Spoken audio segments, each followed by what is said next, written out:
Salam à tous, Baruch Hashem, Ashkenu Tov Chekenu. On continue le Likutei Moharan, Torah 56. Et on s'était arrêté hier, on s'était arrêté à peu près ici. Ken Vezenissa Levavenu. Donc on reprend là où on s'est arrêté. Donc Rabbeinu nous a expliqué que par le soupir, lorsqu'une personne maintenant elle tombe dans une mauvaise marloquette, que Dieu nous en préserve, une mauvaise controverse qui est remplie de mauvais sentiments, eh ben, il va falloir soupirer. Un soupir sincère qui vient du cœur, de ne pas vouloir de ne pas vouloir penser du mal sur le Ham Israël, de ne pas vouloir penser du mal sur les enfants d'Hachem. Et que ça va purifier en réalité nos mains qui représentent Eshumaim, la main droite et la main gauche, l'eau et le feu, qui sont les composants du ciel, qui représentent le ciel, et qui vont représenter de pouvoir avoir une marloquette au nom du ciel, c'est-à-dire le ciel où il y a la paix entre l'eau et le feu, une marloquette, les Shem Shamaim. Il nous dit, Rabbeinu, que c'est ça qui est marqué dans le verset dans Yecha, Gimel, Nisa levaveno, el kapaim, el bashamaim.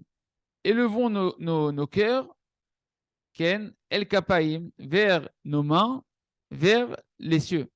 Donc on voit qu'il y a une élévation du cœur qui permet une élévation des mains qui va élever les cieux. En réalité, Rabbi Nachman explique tout ce qu'on a vu dans ce verset-là, il le remet dans ce verset, tout ce qu'on a vu jusqu'à présent. C'est qu'il va falloir élever, quand on dit élever nos cœurs, Nissa levavenu, élevons nos cœurs. C'est quoi élever le cœur? C'est élever le souffle qui provient du cœur, le souffle, la pulsation cardiaque qui souffle dans le cœur.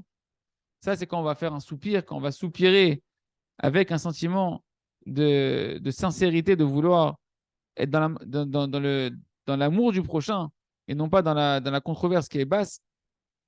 Alors on élève notre cœur à ce moment-là. El ayadaim vers les mains. C'est-à-dire que les mains maintenant vont pouvoir recevoir, vu que le cœur il a été élevé, que le souffle cardiaque, la pulsation cardiaque, elle est harmonieuse grâce au soupir qu'il y a eu dans le cœur. À ce moment-là, les mains vont recevoir le souffle cardiaque, le pouls cardiaque, ils vont recevoir de la vitalité grâce à ce soupir de vérité. Vézé el bashamaim, et c'est ça qu'on va élever nos mains vers le ciel, parce qu'on avait vu ensemble que les mains et le ciel, c'est la même notion.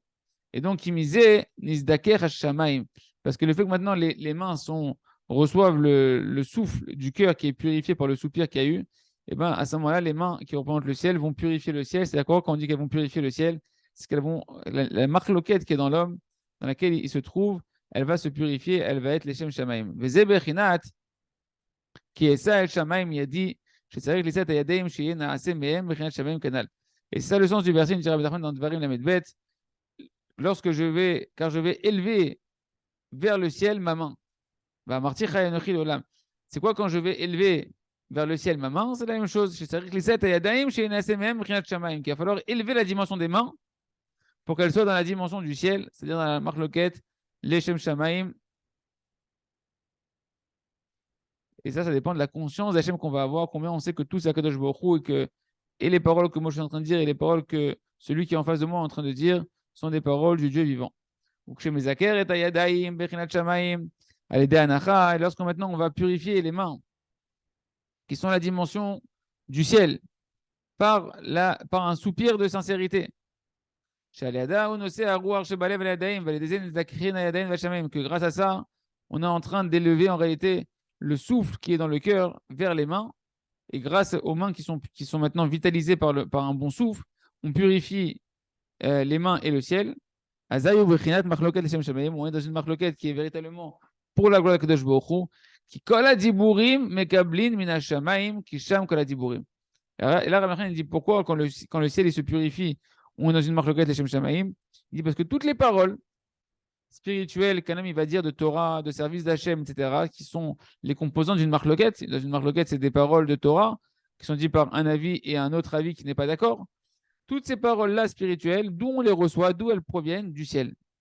Qui sham kol diburim, parce que de là-bas viennent toutes les paroles. D'où on voit ça? C'est un verset qu'on dit dans les jours des Yom Kippour, etc. Kumosh Katuv, Betilim Kufyutet, Leolam Hashem Devacha Nisa Bashamaim, car ta parole Hashem, à Rosh Hashanah, on dit ça, ta parole Hashem, elle est pour toujours, elle se tient pour toujours dans le ciel. Leolam Hashem Devacha, ta parole Hashem, elle se tient pour toujours dans le ciel. Donc tu vois que la parole d'Hashem, elle est dans le ciel. Et donc nous, les paroles qu'on va recevoir, elles proviennent de la parole d'Hashem. Les paroles de Torah, c'est les paroles d'Hachem. Donc, quand moi je suis en marloquette avec quelqu'un, Quand deux personnes sont marquées dans la Torah, sont marquées sur les paroles d'Hachem. Or, d'où elles proviennent les paroles d'Hachem? Nitzav b'shamayim, elles sont dans le ciel. Adiburim shemekalim min hashamayim, mekablim min ha're'amim, b'chinat yar'em b'shamayim Hashem. Il nous dit, ces paroles divines que l'on reçoit du ciel, on les reçoit en fait des tonnerres qu'il y a dans le ciel. Les éclairs, les tonnerres, les réamim, les tonnerres qu'il y a dans le ciel. D'où on voit ça? Pourquoi c'est les tonnerres? Le tonnerre en réalité, on voit que le tonnerre, il représente la parole divine. Dans le verset de Télim Yutret, c'est marqué Yar'em b'shamayim Hashem ve'elyon ten kolo. Hashem, il va gronder dans le ciel. Gronder dans le sens, c'est le même terme là-bas que réamim, les tonnerres. Il va gronder dans le ciel et il va élever sa voix, il va faire entendre sa voix. Donc on voit que lorsque l'orage y gronde, eh ben, c'est la dimension de la voix divine qui s'élève. Et donc c'est de là que proviennent les paroles de Torah.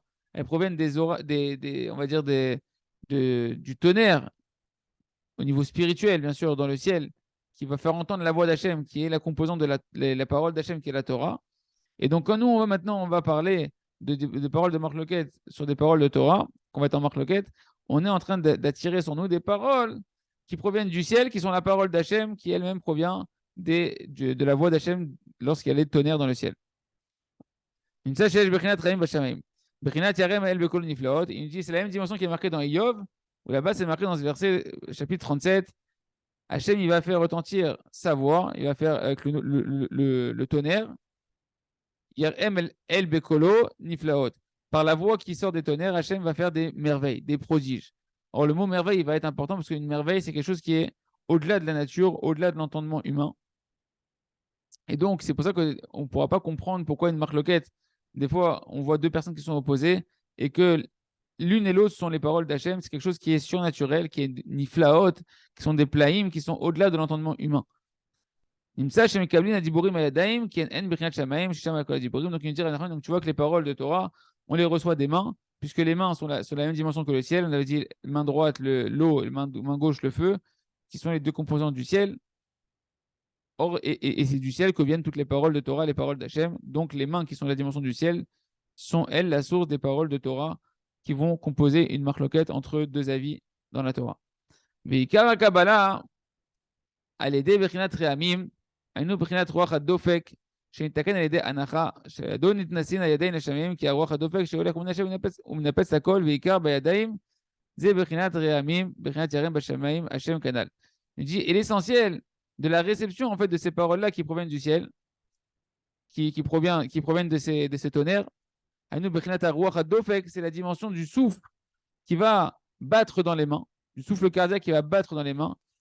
Pourquoi? Parce qu'on a vu que ce souffle-là, il est réparé par le soupir, lorsqu'on fait un soupir sincère, et que grâce à ça, on va pouvoir élever nos mains vers le ciel. Pourquoi? Parce que ce souffle divin, ce souffle cardiaque, il va et il souffle et il va générer toute l'énergie qu'il y a dans tout le corps. Mais essentiellement, on l'a dit dans les mains, c'est là-bas où le souffle cardiaque il est le plus ressenti. Et ça, ce souffle cardiaque, il est de la dimension du tonnerre. Que Hachem, il gronde dans le ciel. Parce que les mains sont la dimension du ciel. Donc en fait, le pouls cardiaque qui passe dans les mains, c'est la même dimension que les tonnerres qu'il y a dans le ciel, d'où proviennent les paroles d'Akadosh Baruch Hu, les paroles de Torah. Là-bas dans le ciel, toutes les paroles d'Hachem sont. Comme on a vu que tes paroles, Hachem, elles se tiendront pour toujours dans le ciel. Qu'est-ce qu'on voit? Qu'on reçoit les paroles de Torah des mains. Mais et ça, c'est pour ça qu'on va voir que quand Moshe il parle, ou Hachem parle à travers Moshe, ou à travers les prophètes, c'est marqué dans le verset Kacher Diber Hachem Beyad Moshe. Comme Hachem a parlé par la main de Moshe. Nous, on traduit par l'intermédiaire de Moshe. Mais c'est marqué par la main de Moshe. Pourquoi par la main de Moshe? Anémar ben Moshe ou Nevim. Ça, c'est marqué pour Moshe et pour les autres prophètes. Que ce mot Yad, il revient, ce mot main, par l'intermédiaire, et c'est marqué le mot main. Il revient plusieurs fois. Parce que c'est là-bas que viennent toutes les paroles, et de là on reçoit les paroles d'Hachem, c'est dans les mains. C'est vrai que c'est marqué que Hachem il parle à travers les mains de Moshe, par l'intermédiaire de Moshe, par les mains du prophète, parce que c'est à travers les mains qu'on va recevoir l'influence des paroles divines qui viennent du ciel.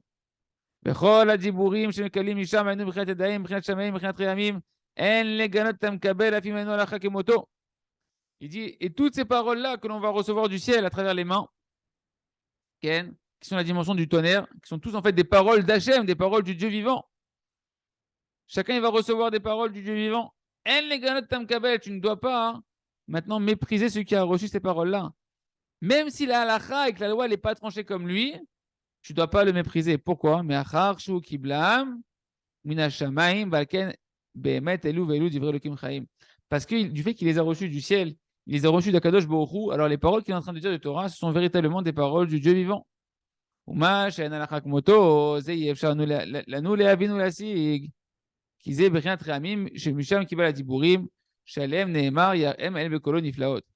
est-ce que nous maintenant on n'arrive pas à comprendre qu'on n'arrive pas à comprendre que comment ça peut être des paroles d'Hachem vu que la halakha n'est pas comme lui. Ça c'est quelque chose qu'on ne peut pas comprendre aujourd'hui dans l'esprit humain qu'on a qui est trop petit pour aller sonder la profondeur de cette sagesse là, parce que cette dimension elle est la dimension des tonnerres. D'où ce Talmid Chacham, il a reçu ces paroles-là de Torah. Et sur ça, c'est marqué que le tonnerre, comme on a vu ensemble juste avant, Rabbi Chen nous a amené, Yarem El Bekolo Niflaot, Hachem va faire gronder par sa voix des merveilles, des prodiges. Or, comme je vous ai dit, le mot prodige fait référence à quelque chose qui est au-delà de l'entendement humain, au-delà de la nature. Donc, on ne peut pas comprendre véritablement comment une personne peut avoir des paroles du Dieu vivant qui est Kadosh Baruch Hu, des paroles de Torah, et que la halakha ne soit pas comme lui. Ce qui fait qu'au final, on croit que c'est du sheker, mais ce n'est pas du sheker, c'est du émet, simplement la halakha n'est pas comme lui.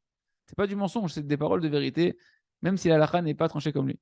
Dainu, Shem, Niflaot, Temim, Deim, ce sont véritablement ces paroles-là, des prodiges d'Hachem qu'on appelle Temim, Deim, qui sont en dehors de la conscience de l'être humain.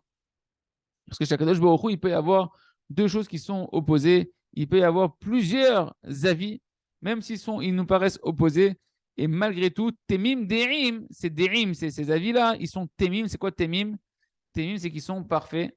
C'est-à-dire que bien que les avis de la Halacha, de la Gemara, et entre les tzadikim, on voit des fois des oppositions dans les manières de concevoir la vérité de la Torah Kedosha. Ce qu'on appelle, ça provient de Temim, Deim, ce sont des consciences qui viennent d'Hachem, qui sont parfaites, même si elles ont l'air opposées et elles n'ont aucun manque à l'intérieur d'elles-mêmes. Et ça, on ne peut pas le percevoir ici. Ça fait partie des conduites divines qu'on ne peut pas nous comprendre.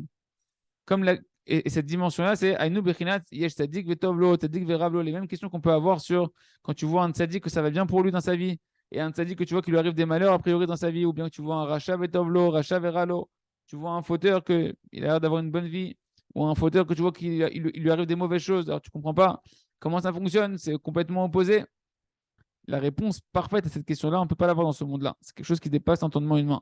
Chez Afilou Moshe Rabbeinu alav shalom, lo isikzot, ve'alze bikesh odiena derarecha. Que Moshe Rabbeinu lui-même, qui est arrivé à 49 degrés les 49 ports de la sagesse, malgré tout, il n'a pas réussi à comprendre cette question qu'on vient de citer. Et il a demandé à Kadosh Baruch Hu, fais-moi connaître tes chemins. C'est quoi tes chemins? Tes chemins à toi, Hachem, que j'arrive pas à comprendre. Pourquoi des fois un tzaddik ça va bien dans sa vie, l'autre tzaddik ça va pas dans sa vie, etc. Ki tzaddik vetovlo zebrinat tzaddik shalachak moto. Tzaddik veralo zebrinat tzaddik she'en alachak moto. Il dit Rabbi Nachman, on continuera demain à expliquer que le tzaddik, pour qui ça va bien, c'est un tzaddik qui en réalité l'alacha elle est comme lui. Et le tzaddik pour qui tu as l'impression que ça va pas bien dans sa vie, c'est la même dimension. C'est pas que c'est exactement ça, mais c'est la même dimension que le tzaddik que l'halakha n'est pas comme lui. Il va me dire Rabbi Nachman que le rachat vetovlo ve rachat veravlo, c'est qui le rachat pour qui ça va bien et le rachat pour qui ça va, le fauteur pour qui ça va pas bien.